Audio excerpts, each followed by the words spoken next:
L'idée de cette exposition à la Cinémathèque, c'est d'explorer tout ce cinéma d'espionnage qui existe en fait depuis les origines du cinéma et continue jusqu'à aujourd'hui. On s'est un peu interrogé pour savoir pourquoi il y avait tellement de films d'espionnage.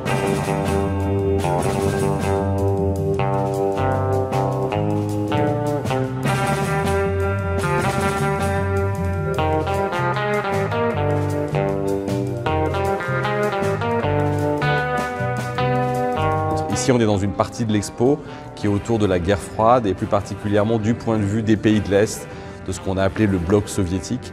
Et derrière moi, il y a une œuvre d'un artiste qui parle vraiment de cette situation-là. C'est un artiste serbe qui s'appelle Nemanja Nikolić et qui en fait a récolté des livres de propagande socialiste, communiste qui étaient dans la bibliothèque de ses parents.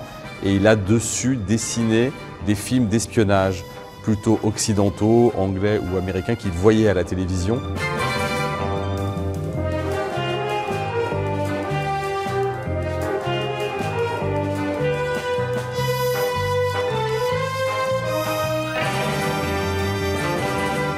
Dans les années 2010, le cinéaste français Olivier Assayas a réalisé une série pour la télévision, 3 épisodes, autour d'une figure importante du terrorisme qui s'appelle Carlos et qui a été très longtemps poursuivi par les services secrets et par les espions français. Et donc on a la chance dans l'expo de pouvoir avoir des accessoires originaux du film qui ont été recréés donc pour la série.